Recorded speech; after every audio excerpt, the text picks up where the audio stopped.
So today's video is going to be a safety video, and it's not going to be a typical one about chemicals. There's plenty of resources about chemicals and what they can do to your body if you're exposed to them. So, you know, most of the times if you're wearing gloves, that's preventing chemicals from touching your skin. You don't want to get chemicals in your eyes.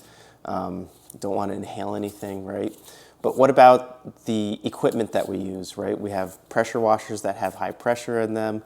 We have polishers that are rotating equipment that can, I think there was a video recently of someone getting their shirt sucked into a rotary, right? So those things can injure you. So obviously always be aware of your surroundings and what you're using. But in today's video, we are going to be covering these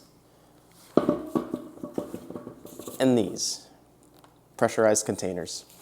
So join me and yeah, let's get into it. All right, so next to me here is a detailing keg, but with no detailing equipment. It's pretty damaged, so I decided not to use it.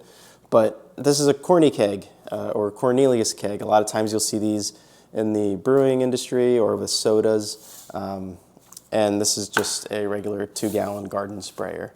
So they all work the same, where you have your container, you fill it up with fluid, and there's, you leave a bit of an air gap at the top. And what you do is you pump them up, or in the case of a keg, you use an air compressor to fill it with pressurized air, right? So as you pump it up, you're building pressure. That pressure then is pushing down on this liquid, which then, when you create a little leak, this has a straw that goes down to the bottom, known as a dip tube. Everything comes out through the dip tube, up through the straw, and you get your spray, right? It's a very simple device, and it's the same concept on there too. They come in different forms. Maybe it's not a hose. Maybe instead you have something like this, where you have your handle, pump, and nozzle all in one small assembly. So one of the reasons I wanted to go over pressure, it's because I think it's kind of misunderstood. I'm going to put this one down because I want to bring up the IK. So the thing about pressure, though, and I think there's some misconceptions because I can hear it in the way that people speak.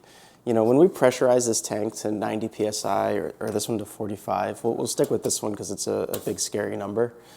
If we pressurize this to 90 psi, that doesn't mean that there's 90 pounds of force pushing outward on this. It means that there's 90 pounds of force for every square inch of area pushing outward. So we pressurize it, and that air is pushing out this way, out toward you, toward me, upward and downward. So this is 1 square inch. And when you pressurize this to 90 psi, that little square right there has 90 pounds pointed right at you, right? And you can imagine, when we pressurize to 90 psi, imagine drawing these squares over the entire surface of this entire vessel. That's a lot of force. That's a lot of energy, right? Same with this. Those 20 pumps, every single pump turns into stored energy. So that's where the safety part comes in. That's why air is so much more, I don't want to say, yeah, I guess that's why air can be so much more dangerous. In my line of work, we always prefer hydro testing when possible, because when something fails with water, like even in your pressure washer, it might spurt real quick, but there's nothing behind it. That's it. With air, you have a lot of energy that you've put in there to pressurize it, and you're using the vessel to hold all of that energy back. Well, when this, if it ruptures, it's all of that energy is coming out in one go. So the more air that is inside a tank, that increases your likelihood of a catastrophic failure, should you have one. If you're up on your equipment, it's not an issue. So when you pressurize this to 45 psi, what you're effectively doing is you are shoving 3 more IK sprayers into the bottle. That's a lot. When it comes to kegs, right, if we were to just say no liquid in here, and pressurize it to 90 psi, you're actually squeezing 6 kegs of volume of air into one. That's a lot. So if this ruptures, it has enough energy to kill you. I am not joking. If this ruptures, I don't know that it'll kill you, but when plastic ruptures, it comes off in shards. It's not a clean break, and it goes everywhere. They are large and they are sharp, right? And one of the weaknesses of plastic is UV exposure. So if you have, you know, a sprayer that's out in the sun a lot, you might notice that it starts to take on like a kind of a yellowish hue. That's not because it's absorbing oil or it's dirty. It's literally because the plastic is oxidizing and it's becoming brittle. And if you see that, you need to discard and replace, right? I think on the larger IK sprayers that are almost the size, I think they're like 2 gallon, 3 gallon volume. You know, they have Schrader valves on there that you can put an air compressor up to. But if you read the fine print, IK even says replace them after 18 months. If you've been using it daily for 18 months, chuck it and get a new one, right? Because what happens is they get brittle. One day you're pressurizing and poof, not only does the top fly off, it flies off at you, shards go everywhere, and the whole thing will effectively split right along the tooling line too. This one can be pressurized to 90 psi over and over again for a decade, and it'll be okay, right? We do it with propane tanks. It's much more forgiving. This, when it goes fast and it goes without warning. So take care of your equipment. Always look at the pressure ratings and always understand when the reliefs are gonna go off or at what pressure they do go off, right? If you are pressurizing, you know, a sprayer and you manage to squeeze 50 psi in there without the relief going off, that is nothing to celebrate about. You are about to have a really bad day, actually. So, you know, always make sure that these reliefs are working, right? So if I go and, so this is pumped up a little, you can hear, if I pull the relief upward, you hear the air come out. The keg is not pressurized, but up here, this is the pressure relief right here. So if this were to be pressurized, you can pull this little ring and air will come out. So yeah, take care of your equipment, understand its life cycle, understand, you know, read the manuals and always understand, you know, how long it's gonna last. Understand your chemical compatibilities. IK is really good with putting up compatibility charts of what you can and can't use in here. Don't store your chemicals under pressure. All you're doing is you're helping the fluid that's in there seep into micro cracks. And if you have something that melts the plastic, which ironically, it's not going to be your acids. If you have something that melts the plastic, yeah, you're seeping it in there. When you go to pressurize it, it goes boom, and it's not pretty.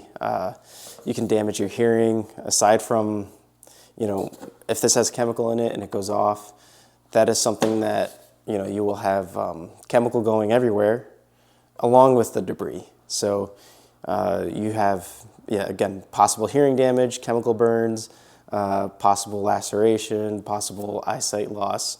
There's a lot that can happen with these. So it's not that they're unsafe. In fact, I did do some digging with IK sprayers. They do follow a pressure, I forget what it's called. I think it's called the PED. It's essentially a pressure vessel standard. Anything over, I believe, 7 PSI qualifies to be part of that directive and has to follow certain rules. So I'm sure that IK is doing their engineering work and making safe products, but you have to know the limits of these products before you know, you start using them and putting them in situations they shouldn't be in. Oh, so if you're interested in getting a keg set up, I've bought a used keg. It has a lot of damage. I'm not going to use this, right? I bought it for like 30 bucks. I was like, what the hell?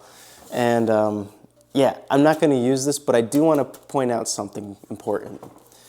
Do not buy kegs off Temu. Do not buy kegs off Alibaba. Don't even buy kegs off of Amazon, right? Because it's kind of all the same place anyway these days. Find a reputable distributor for kegs and buy one of those. One of the things that you want to look for on a keg is this stamp right here. It's going to be really hard for the camera to see it, but it says NSF.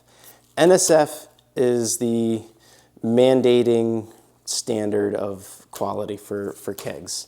So NSF, I think they're in charge of like a lot of food sanitation practices. So, you know, this keg has to be sanitary in that it can't hold bacteria, the interior walls need to be smooth, but also, it also has to follow building practices that are safe. So what does that mean? That means these welds need to be correctly done, right? You can't have porosity, you can't have, you know, really thin areas of the weld. They have to be welded in a certain manner. You know, when they inspect these, they're looking at dimensions, right? But in my pressure vessel experience, we look at dimensions, we look at the shape of the domes, we look at the fittings, are they rated fittings? And we even, you can see it a little bit here, you can see the long seam weld. A lot of times those will get either die penned or, which is die penetrant, look it up. Or, you know, we even x-ray the welds to look at, to see if there's any contamination in there that could, you know, cause a structural issue. So with what I said earlier about shoving, you know, six kegs into one, that's true. That's a lot of energy. You're going to want something that is built and certified. Again, if it goes off in your home, in your car, it will fly. It will break windows. It'll put a hole in a ceiling. Like it's not good. You're not going to want to be around that. So yeah, if you're looking up at kegs, this is a ball lock keg, which is the type of fitting that's on the top here. You want an NSF certified keg. That way you know that you're getting a keg that is built correctly and has the proper pressure relief valve on there. And on the stamping of the keg, they always say what the maximum working pressure is. Normally you want to operate, well, technically you have to operate under that. If you go over, the pressure relief valve will go off and start relieving pressure. So always stay under that. Cheating your pressure relief valve is not an accomplishment. Don't do it. You're just asking for trouble. So that's all. That's it for today. I hope that you learned something. I hope that you can stay a little bit safer now. I don't want to see you get hurt. And I appreciate you sticking around for my nasty voice that is sounding like sandpaper right now, as if it didn't already. I had a small case of the influenza. I was laid up in bed for a few days here, and I think I'm finally turning over and I'm on the mend. So I appreciate you watching, and if you have any questions, just leave them below, and let's talk about this, and yeah, stay safe, and I'll see you guys on the next one. They're dangerous to inhale, right? So, hi Chase. Good night. Good night, buddy. I'm making a YouTube video. You gonna be famous? Yeah. All right, I'll see you in the morning. See you in the morning. Logan! Say good night to Daddy. Kids, what can you do?